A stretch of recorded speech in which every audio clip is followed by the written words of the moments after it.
happened. Now you can see this concerted effort of defilement, demoralization, disintegration, and destruction of all things American.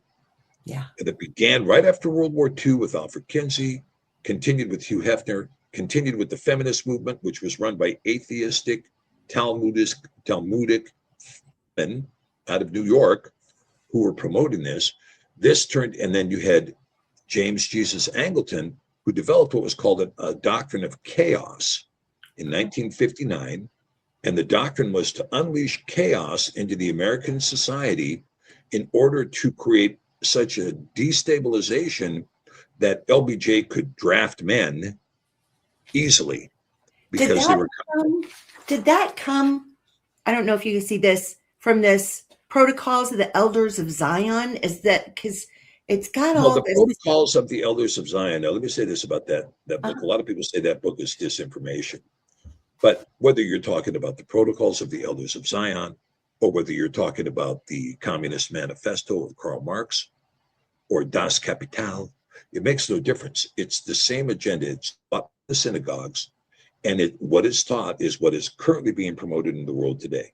And it's being promoted by the likes of Menachem Schneerson, who was the spiritual head of Chabad Lubavitch. Mm-hmm. And Schneerson said, in Hebrew, of course, so nobody could see it in English, that the Jew has two souls, the Goy only has one. The only reason the Goy is on the earth is to serve the Jew. That's the only reason they're alive. And that they're essentially cattle. They can be herded up, they can be slaughtered, they can be killed, they can be butchered, they can be burned, whatever. It makes no difference. They're just cattle.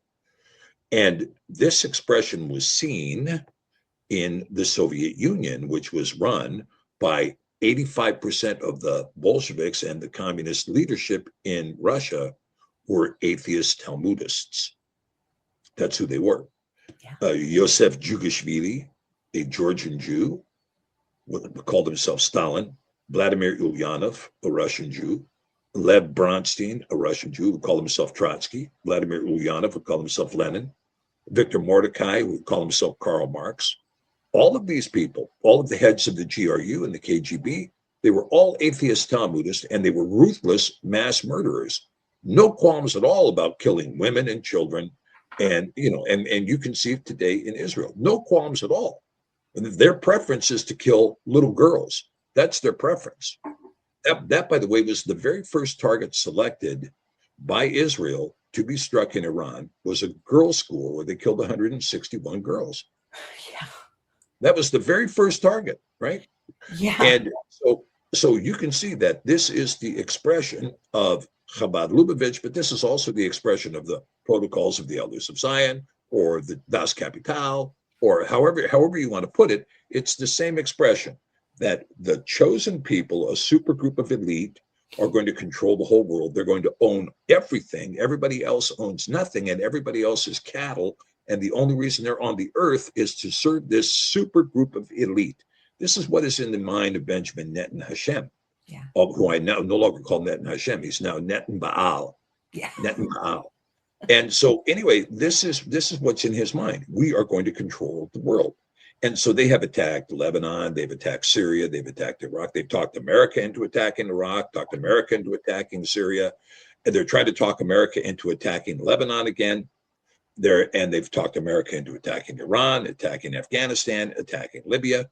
And is it now Turkey on the list now? Turkey? Oh yeah, Turkey is on the list now. In fact, they're ripe, and so is Egypt. Both of them are ripe because they see themselves as winning, and they're going to take.